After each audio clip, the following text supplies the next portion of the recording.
the first person in your family to go to college? They haven't had any prior knowledge of college because their family members haven't been to college.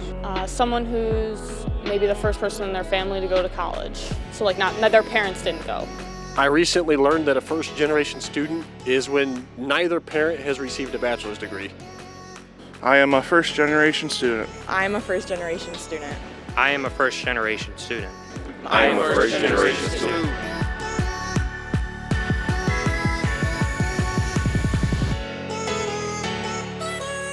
First gen is what I think of when I think of Ferris, and Ferris is what I think of when I think of first gen. And the legacy that Woodbridge Ferris built here at Ferris, was really built on this pillar and this idea of supporting all students. We really wanted to embrace that with our first gen initiative and kind of build on what he started here at Ferris State University. And so we think, Ferris is just a perfect institution to really focus on this idea of first gen.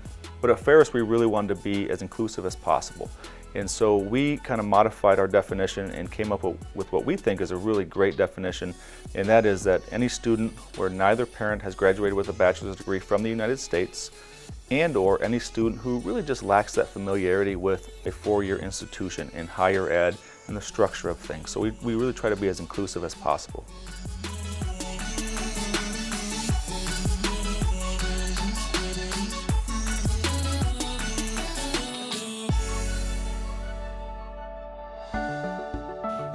Every first-gen student is different.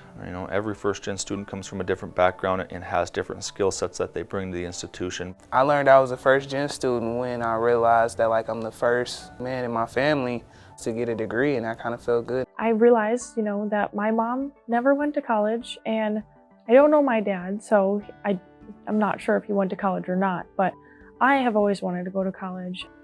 So Ferris is my first choice. I chose it because the construction program that I saw when I came up here back as a high school senior. I was in foster care when I was a child. I went all over the lower part of Michigan to many different schools during my childhood, and I finally got adopted when I was 13 and realized when I got closer to going to college that I wanted to use my lived experience to help others like me in child welfare.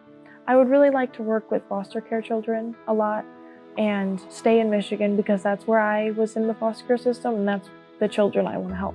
I had an uncle who could draw, so it inspired me. It's he can draw, I can do something, I can build. I did well in high school. I knew I wanted to get my education. I knew I wanted to go to college. I came here with just academic success, just with scholarships, just with doing well in high school.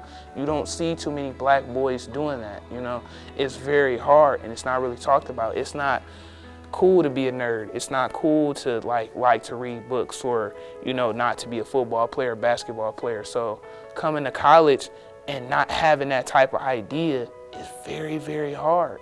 Most of my family members were kind of excited, but I don't think they seen me really going through the whole thing. They didn't really see the picture. They didn't see my vision. So they supported me, but did I get that full belief system? No, I didn't. I've been on my own since I was 18. No mother, no father, so I support myself. I had went back home and I was staying with my family members, and then my car got messed up, so it was hard for me to get back, and then I have no support, and it was almost that point to where it was okay, either I'm gonna be stuck here or I could make my way out there, and I chose to make my way out here. Unfortunately, my brother and I, we are both estranged from our adopted family. That's when I realized I wanted to go to college because I wanted to become a social worker and help the kids that didn't get any resources after the foster care system. When I got here, I realized I wasn't even enrolled for classes yet. It was really difficult because I didn't have any connections, and I was like, who do I go to sign up for classes? I didn't know if I was going to be able to continue without some support, especially due to being estranged from my adoptive parents. I was stubborn and hard-headed. Don't be like me. I put too much on my plate. I had 6 classes. I had 2 jobs. I joined the RSO. It was a lot. I thought I could juggle that, and I couldn't, and I didn't really talk to anybody. So I made that mistake, and that's what ended up costing me failing a class my first semester. It was hard, and I ended up getting a 2.2 GPA, and I ended up messing up, and I bounced back from that. But I'd say my worst mistake was not connecting with anybody. You want to be able to talk to somebody. You want to be able to connect with some people. You want to be open to people. So man, have some courage. It takes a lot of courage to bounce back from things that you messed up in and show your face in places of where you feel like a failure. Another strength would be just being able to talk to people about what's going on and having that ability to make connections. My mentor has helped me so much along with my campus coach. I honestly don't know if I would still be in college without them. They pushed me to be my greatest, and I really am thankful for that. All students need is opportunity and somebody believing in them and somebody instilling that confidence. And I'm happy to say that's what we do here. It's really about comfortability, not capability. I do think that there are certain barriers that first-gen students face. It might be employment, it might be socioeconomic background, it might be just a support system. But I'm fairly confident, especially with our group that we have here, we're focused on that and trying to give first-gen students that base so they can be successful. A couple of things that we talked with first-gen students about are hidden curriculum, right? And the hidden curriculum are just all of those little bureaucratic nuances that are involved in pursuing a degree in higher education. From where do I go to find this information, to where do I pay my bill, to where are my online classes located, how do I get books. That hidden stuff that just, if you don't have somebody that's been through that process, it's completely foreign to a lot of students. I feel like the language that was kind of different for me was definitely the winter semester classes and the chance to take summer classes. And then I feel like another part that I was a little confused on was the credit hours. I did not understand what that meant and what full-time meant for that, because it was a requirement for my scholarships. And we also talked to students a lot about imposter syndrome. And imposter syndrome is that idea that regardless of how successful a student has been in the past, they just feel like they don't belong, right? That they're there by accident, or that someone must have made a mistake on their application because they really don't deserve to be here.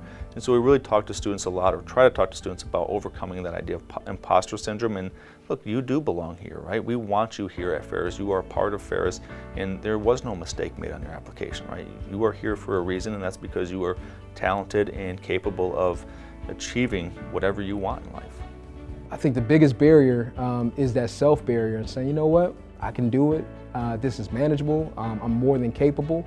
And I think once a first-year student has that, anything is possible. These students are phenomenal students. They've figured out how to get to where they are, and we refer to them as generational trailblazers, because that's truly what they're doing. Is they're making a generational change in their families. They bring strengths to classrooms because they oftentimes will bring a different perspective to the classroom conversation or the classroom discussion. First-gen students have an extremely high work ethic and extremely resilient.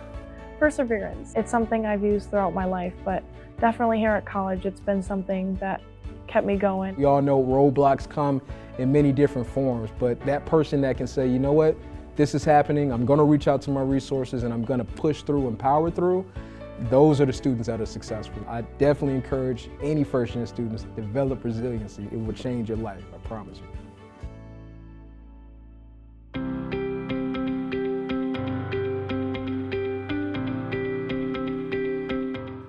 We have a lot of different resources available for first-gen students. Everything from workshops to help students to first-gen scholarships, first-gen mini grants.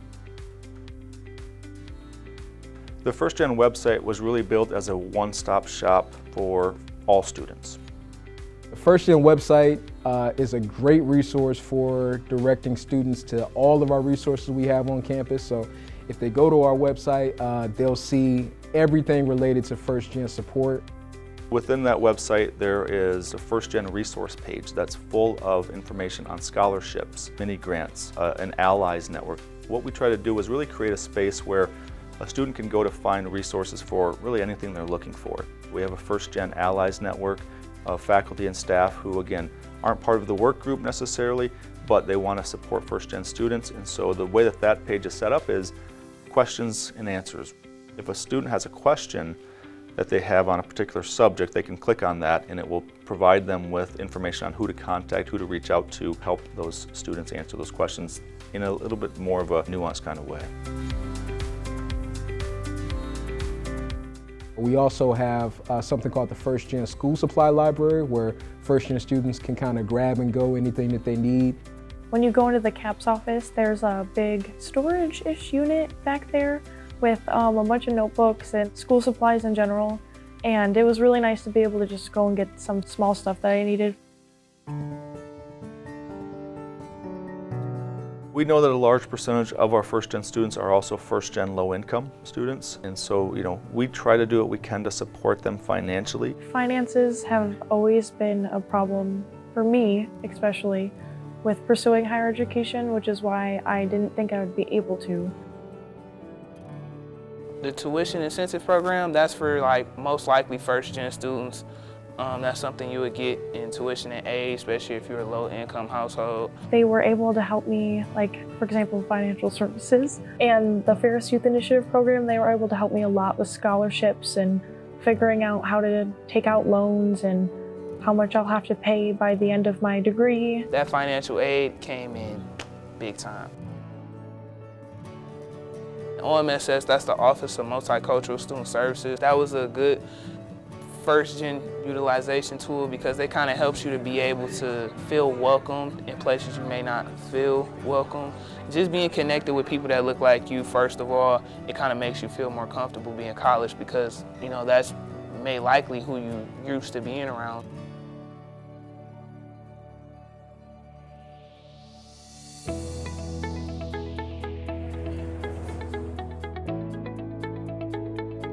We try to build a vast array of resources for first-gen students that both allow them to find support for their academics, but also find that sense of belonging at Ferris. And so a lot of what we do is more around the social kind of community building with students. The First Gen Student RSO, which is a network of First Gen students that put on programs for other students. The events that the RSO does is networking, bringing people together, students coming together, eating good food, really kind of building a sense of community and having fun too.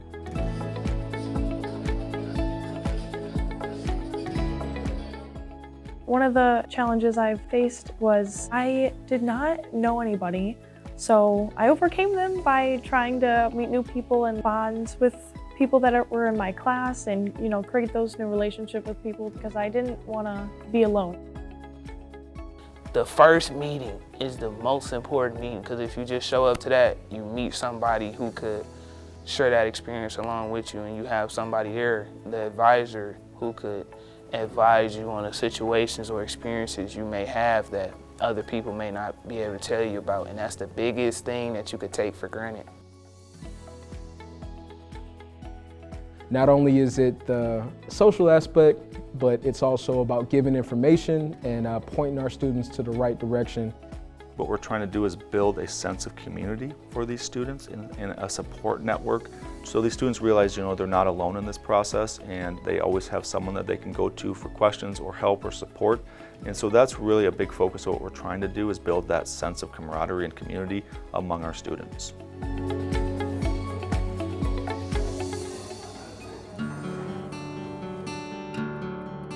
National First Gen Celebration Day is November 8th.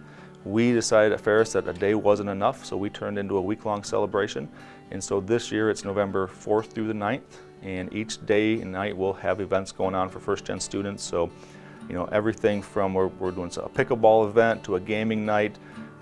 We have a deliberative dialogue. We have a speaker coming in this year, Alejandra Campoverde, who's the author of First Gen, a memoir.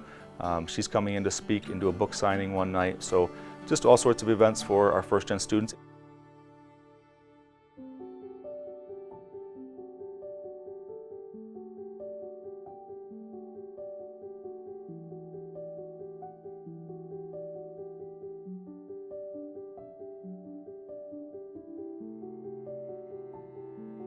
As a whole, I think it's safe to say that first-gen students, because they lack some of that familiarity with a higher education system, a four-year degree, that there's extra little hidden challenges or burdens in there that sometimes they have to overcome. I think first-gen students need a program like this to support them because it's really hard if you don't have a network of people that are invested in your success. I feel like overall, Ferris have made me feel at home. If I would have stayed home, I wouldn't be living up to my full potential. And I kind of would have been mad at myself and everybody else for keeping me down, and I didn't want to make that decision, so I took a chance, took a risk.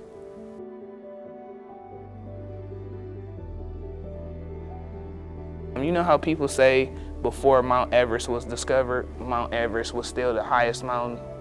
I'ma just say that with me graduating, that's gonna be my proudest moment. Cause I know it has not happened yet, but it's coming. I'm going to graduate, and I'm telling you, when I graduate, can't nobody tell me nothing. It's an amazing experience when we get to watch them cross that stage. Sometimes we know more about their stories, and sometimes we don't. But every student, every first-gen student at Ferris is able to get a first-gen graduation cord. And that was one of the first things we started several years ago when this initiative got going, was we wanted a way of recognizing students as they graduated. I am ecstatic to graduate, especially being able to be proud to be a first-gen and represent first-gen students. I am enthralled. I don't know, I'm very happy, and I am going to be running across that stage.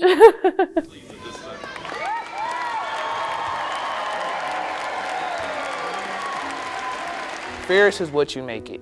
The best way I could tell any freshman, Ferris is what you make it. If you want to be in your dorm and not really come outside, then you're just another college student. You're just gonna have a small experience. But if you go out there and you make your way, and we all have the same feelings when we're trying to make a big step, but if you just do it, or just however you do it, and you're just happy you do it, you're doing all right. I want all first-gen students to know that anything is possible. If you have it in your mind and you can achieve it, don't be afraid. Don't have a spirit of fear. You have a spirit of resiliency. You have a spirit of courage. Push the boundaries in a good way. Take advantage of your resources. Explore all of your options and find all the available resources at the college you're looking at going to, just so you're aware of who can help and where you can receive support. Especially the Personal and Counseling Center here at Ferris is so beneficial. That is one of the best resources I found here on campus so far.